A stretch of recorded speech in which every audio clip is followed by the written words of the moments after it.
1986. Welcome to Alaska's Mantanuska-Susitna Valley. Today our RV adventure takes us through the charming town of Palmer, a small community surrounded by glaciers, mountains, and wild rivers. From here we'll visit the incredible Matanuska Glacier, explore historic gold mining ruins high in the Haystack Pass, and follow the Matanuska River through some of the most dramatic scenery in Alaska. Then we'll continue to Anchorage, Alaska's largest city, where wildlife marshes, Tidal Flats, and the towering Chugach Mountains create one of the most spectacular urban landscapes anywhere in North America.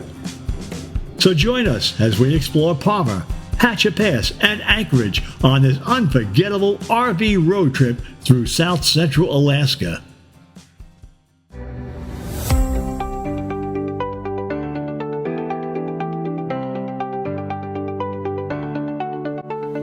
Cruising down the highway, windows all rolled down, Florida sunshine, we're leaving this town with our cool Nata coach. It's a brand new start on the road to Alaska. Let's follow our hearts from the orange groves to the mountains high. 49 states as the eagles fly by. We'll take the scenic route through valleys and streams, living out our wildest, most electric dream. On the road to Alaska. Our journey begins in Palmer, a small community of about 6,000 residents located in Alaska's fertile Matanuska-Susitna Valley. Surrounded by glaciers and mountain ranges, Palmer is famous for its agriculture and incredibly large vegetables thanks to Alaska's long summer daylight. Just outside town flows the powerful Matanuska River, carrying glacial water from the mountains down toward Cook Inlet. About an hour east of Palmer sits one of the most impressive natural sights in Alaska, the Matanuska Glacier. Stretching over 27 miles long and 4 miles wide, this is the largest glacier in the United States that's accessible by road. Standing at the edge of this massive river of ice really puts Alaska's scale into perspective. Visitors can walk near the glacier, take guided ice hikes, and explore stunning blue ice formations created by centuries of compressed snow. For RV travelers, this is one of the most accessible glacier experiences anywhere in the state.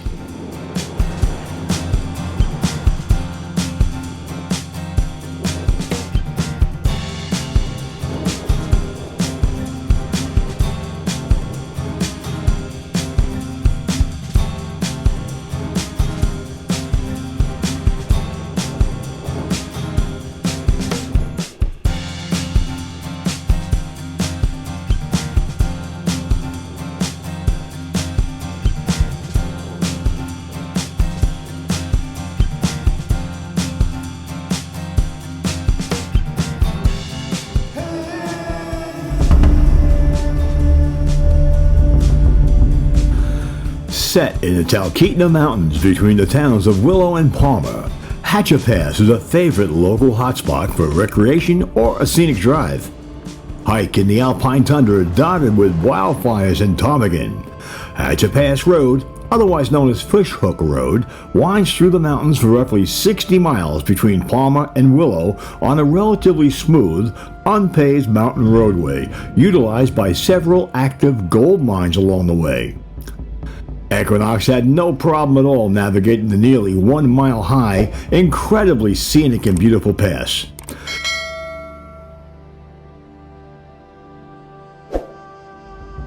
The area also provides access to fantastic hiking trails, and it's the perfect place to enjoy a scenic picnic lunch at 4,000 feet above sea level. Look for paragliders launching off steep hillsides and keep an eye out for whistling marmots, pikas, falcons, and golden eagles. In late summer, you'll find terrific blueberry picking up here as well. And in good weather, You can see the Chugach Range, Alaska Range, and Palmer's Pioneer Peak. As we make the final ascent to Hatcher Pass via a series of switchbacks, we spotted our first paraglider as he landed on the hillside beside us.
At the summit, many spectators gathered to watch the dozen or so paragliders as they leap from the nearly 3,900-foot peak to soar and eventually glide to a landing spot on the valley floor below.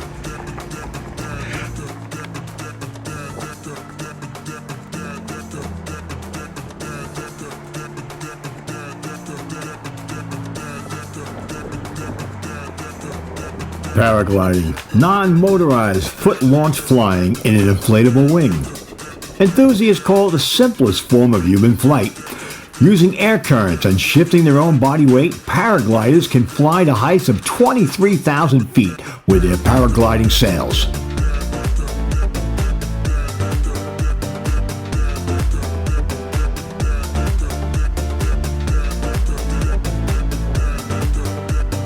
Paragliding grew out of parachuting. In the 1960s, the military needed to train parachutists how to perform safe landings. Repeatedly going up and down in an airplane to drop the parachutist was complicated and time-consuming. In order to fit more landing practice into a day, they would attach the parachutist to a truck with a tow rope. As the vehicle picked up speed, the parachutist would flow higher and higher. Then the parachutist would release the tow rope and descend back to Earth. Many parachutists soon became more interested in the floating part than the landing part. For fun, they would launch themselves off steep hills and parachute to the ground below, experimenting with how they could harness air currents to stay in the air longer. A new sport was born.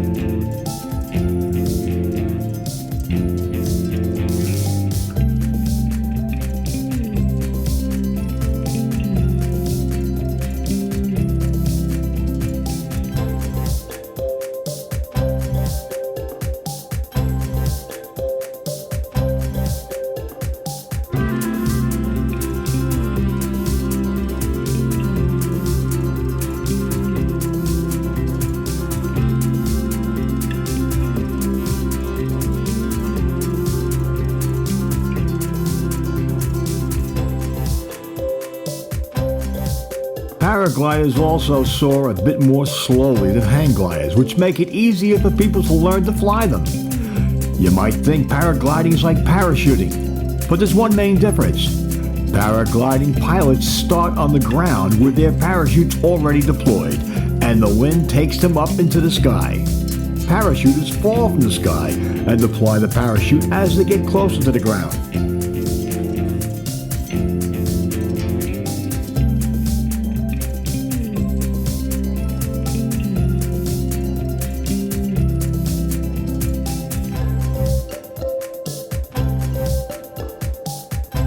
You can't beat the view, and paragliders find the solitude incredibly peaceful.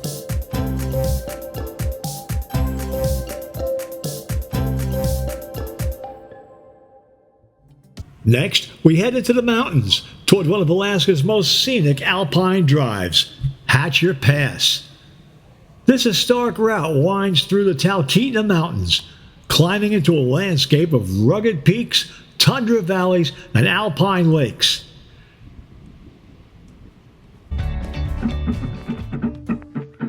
After descending some 800 feet from the 3,886-foot-high Summit Lake Recreation Site, the road becomes paved, and we travel east to visit the historic Independence Mine State Park. An abandoned gold mine set in the spectacular Talkeetna Mountains, it stands as a testament to Alaska's rich gold rush history. We ask that you please hit that subscribe button and the thumbs up button so that the algorithm helps support our channel and helps our channel grow.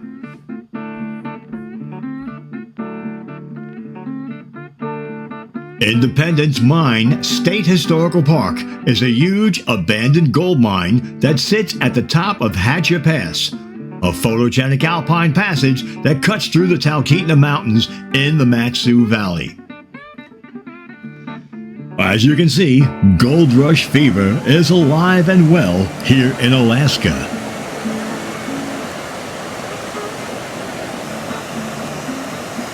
Visitors, both young and old, try their luck at panning for gold, hoping to strike it rich.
These are the ruins of the ore sorting plant, which was built in 1941.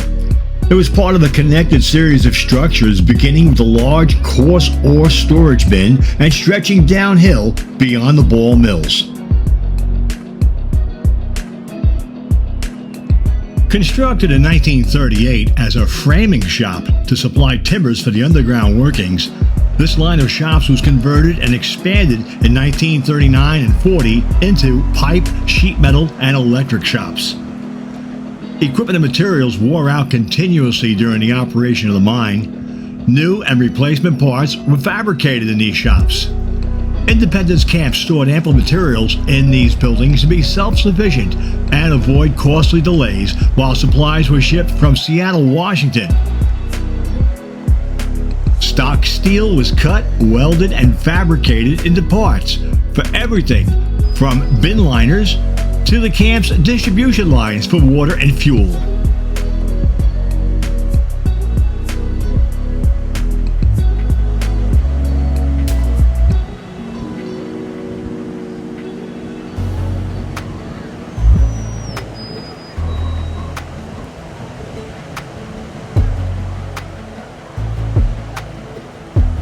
Beautiful alpine scenery can be appreciated any time of the year at Hatcher Pass. The area has been heavily glaciated. Trees grow only in the lowest valley bottoms. Brush, often dense, grows on the lower mountain slopes, yielding to open tundra as the elevation increases. Glaciers occupy the headwaters of the major drainages. Some nearby peaks are over 6,000 feet tall. The state of Alaska has truly done a fine job preserving this site. Although much of the plant, shops, and powerhouse were pretty much destroyed by time prior to the state acquiring the site. Upon leaving the assay office, Jane and I walked over to view several other buildings as well as the ruins of the powerhouse. The power demands at a remote camp, mill, and mine of this size were tremendous. With no electric power available in the area, the Independence had to produce its own. The powerhouse wing of the mill complex, built in 1937, housed several diesel generators and air compressors. As mining, milling, and camp size increased, the powerhouse was expanded in stages and eventually had an output of 900 horsepower and 670 kilowatts. The powerhouse ran 24 hours a day, shutting down just once a year for overhaul. The diesel engines were thirsty. Nearly 1,000 gallons of fuel were needed each day to keep the mill, camp, and mine functioning. Diesel fuel was about 15 cents a gallon delivered to Wasilla by train. Trucks hauled the fuel up to Independence Mine. In 1941, fuel storage capacity was 178,000 gallons at the Independence, while only 46,000 gallons in the town of Wasilla. Please hit that subscribe button so that you'll be notified as our future episodes are released and help us build our channel. And please tell your friends about us and invite them to join us for our future episodes. Want to see more? Check us out on Instagram on our Golden Anniversary Adventure page.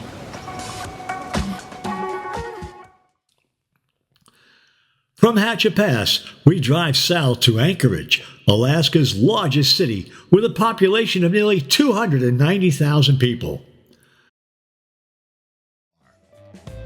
We received an inquiry on what is base camping and how does it work for us.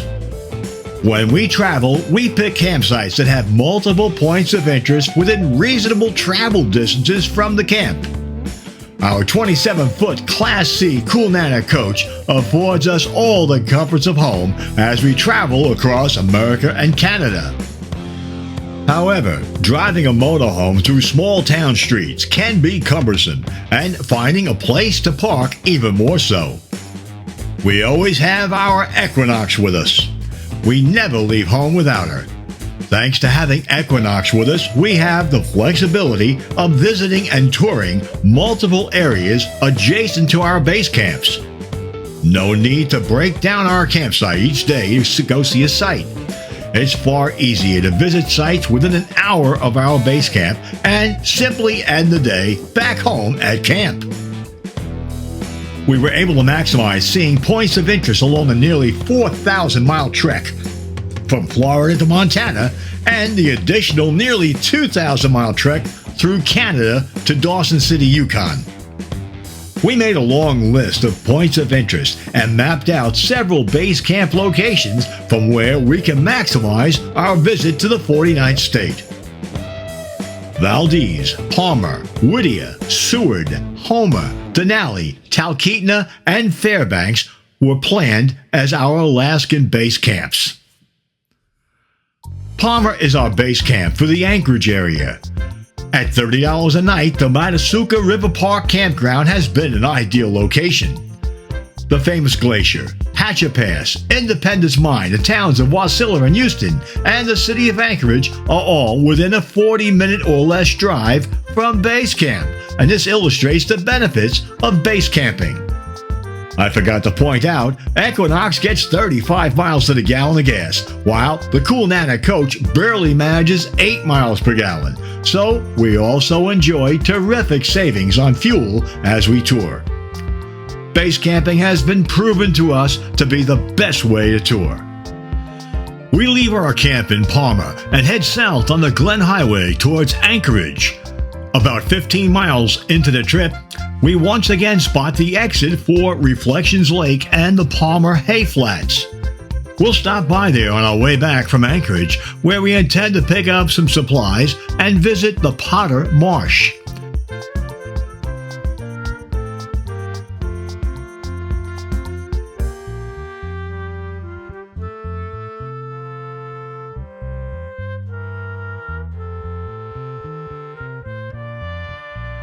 At milepost 117 of the Seward Highway, Potter Marsh is a fantastic hidden gem, part of the Anchorage Coastal Wildlife Refuge.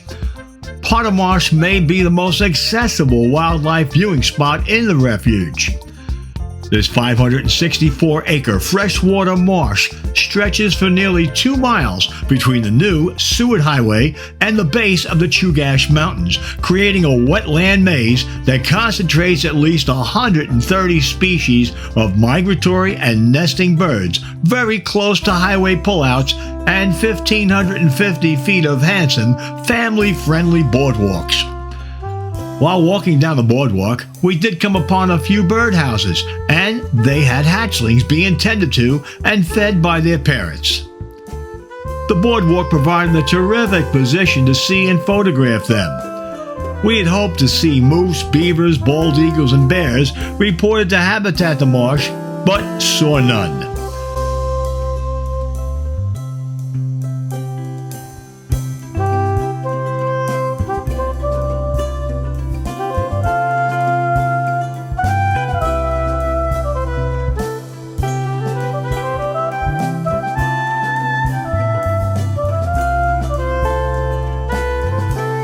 Three species of salmon enter Rabbit Creek beneath the boardwalk and can be seen schooling in deeper pools by midsummer, but it's only late spring and we're here too early in the season to see this.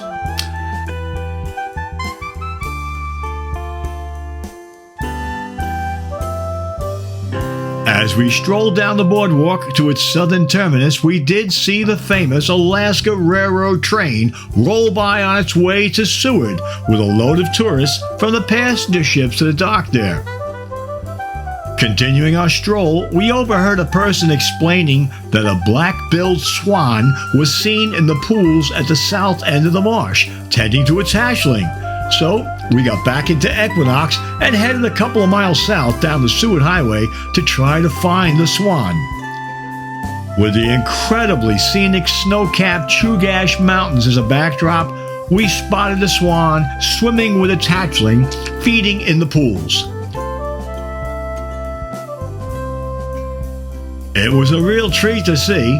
The adult's head feathers had a contrasting stained dark color from the iron-rich water as it dipped its beautiful white-feathered head beneath the surface in search of a meal. Its hatchling was doing the same. We later found out that in the fall, migrating birds stop for their last meals, and pairs of mated black-billed swans draw dozens of photographers as summer draws to a close.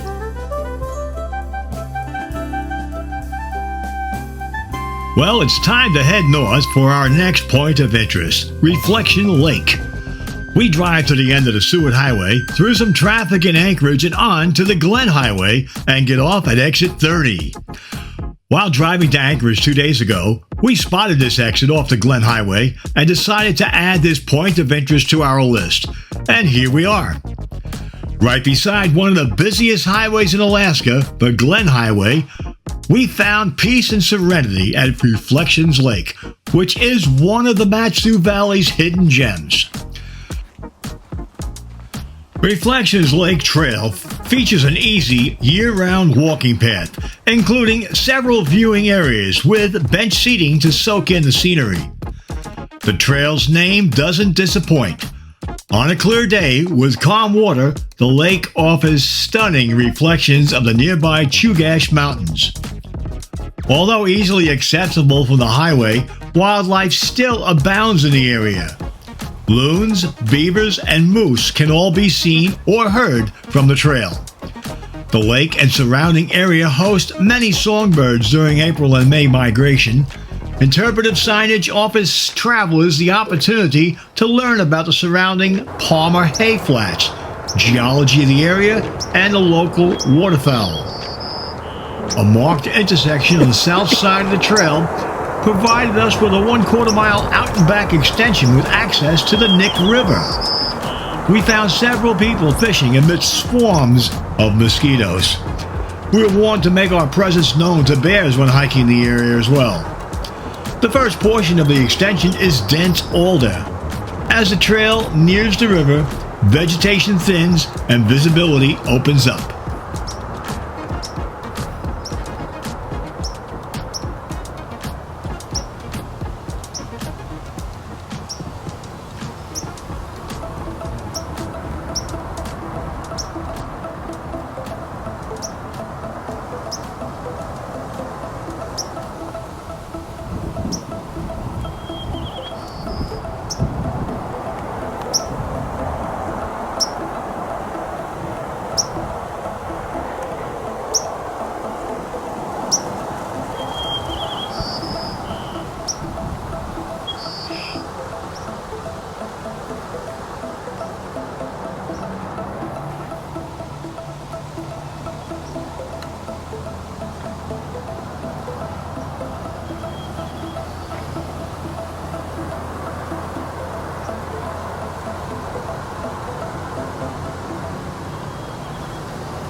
Please hit that subscribe button so that you'll be notified as our future episodes are released and help us build our channel. And please tell your friends about us and invite them to join us for our future episodes. Our hike continues as we come across the Reflections Lake Wildlife Viewing and Interpretive Tower, a 3-story steel structure built through the combined efforts of volunteers of Alaskans for Palmer Hay Flats and the generosity of donors and corporations listed on the dedication plaque.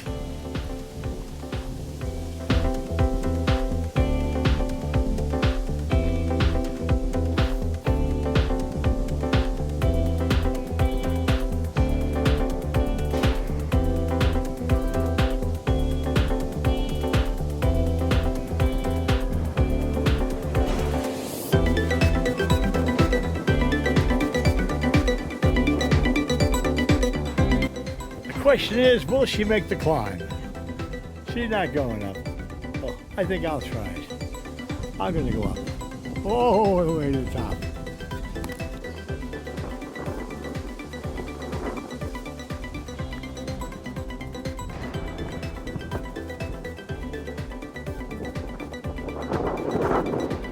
Here's to the top.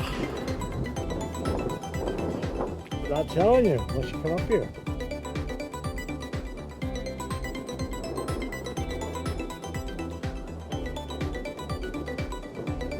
The tower provides you with what traveling Robert Morales would certainly caption a commanding view.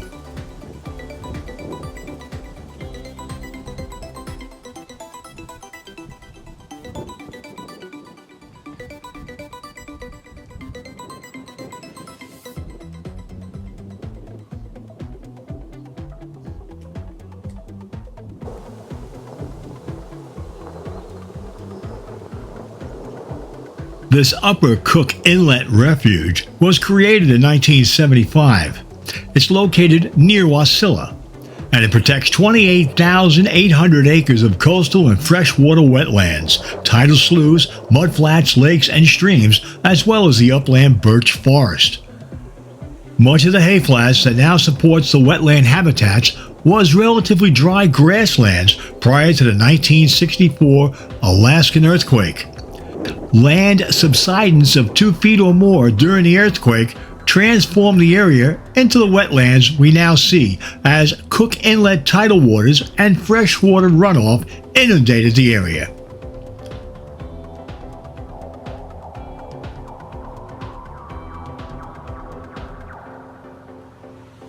To understand Alaska's history and cultures, a visit to the Alaska Native Heritage Center is essential. The center shares the traditions, art, and stories of Alaska's indigenous cultures through exhibits, performances, and traditional village sites. We exit the Glen Highway and follow the well-marked route to the Heritage Center, where, upon entering, we are greeted by a large sculpture which adorns the entrance. It was created in 1998 by John Hoover. It's titled Raven the Creator. According to many Alaska Native and American Indian legends, Raven is the creator. This sculpture depicts a large raven stealing the stars, sun, and moon. It has stars dangling from its beak, and the sun and moon hanging from each wing. There's also a lot of symbolism in this piece. The human figures in the bird's claws represent icons used by the Russian Orthodox faith. Additionally, there is a face in the large raven's belly that's supposed to be Mother Earth. The face on the back of the raven's head is representative of many transformations the raven undergoes.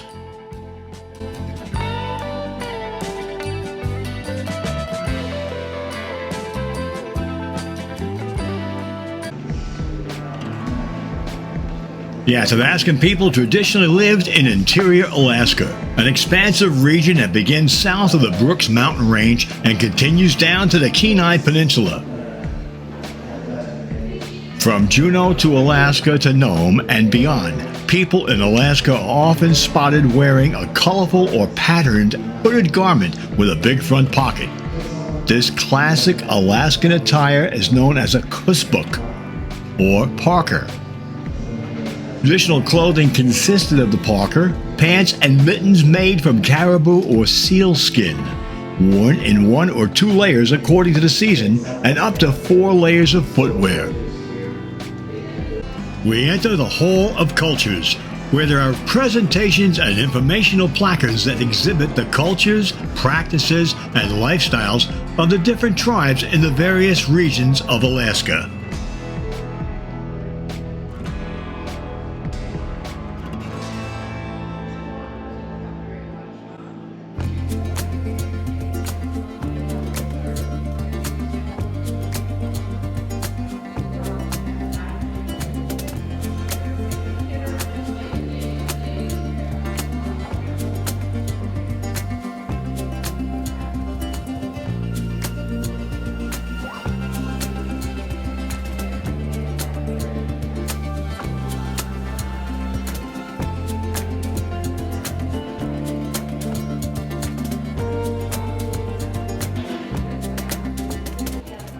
Gold miners, trappers, traders, missionaries, and government personnel who came to Alaska forced the Dina people to modify and adapt their lifestyles.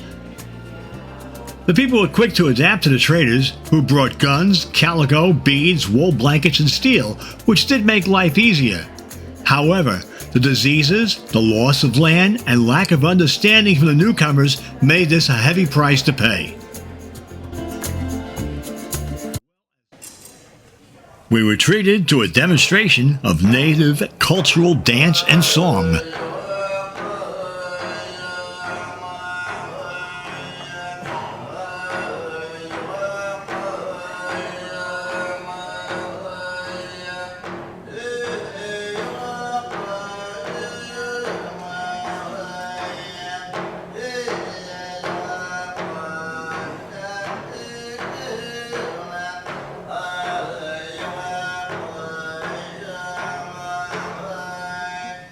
Dance is the heart of the Yupik spiritual and social life.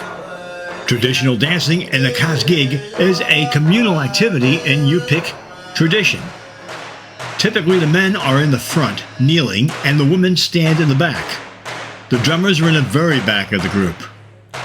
Inuit dancing of the ancestors was banned by Christian missionaries in the late 19th century, who claimed that the dance was primitive idolatry. After a century, festival is a cultural celebration that started in the mid-1980s with a goal to gather outlying village Inuit dancers to share their music and dances. There are now many dance groups who perform Inuit dances in Alaska. Most popular activity in the Yupik-speaking Inuit area is rediscovered Yupik dancing.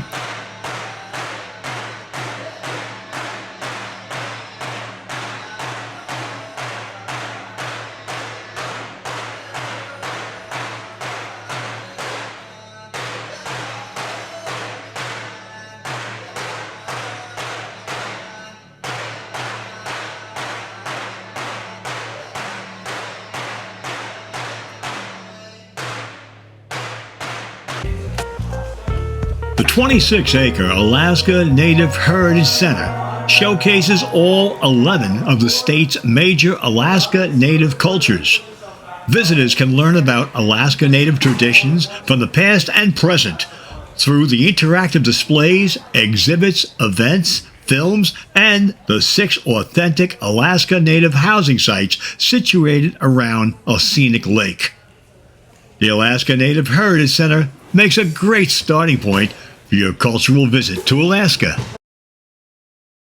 From glaciers and mountain passes to wildlife marshes and vibrant cultures, South Central Alaska offers an incredible variety of experiences. For RV travelers, the journey from Palmer to Anchorage is one of the most scenic road trips anywhere in the state. And the best part? Every mile feels like another postcard view. If you've enjoyed exploring Alaska with us, be sure to subscribe and join us for more RV ventures across North America on Jane and Steve's Golden Anniversary Adventure.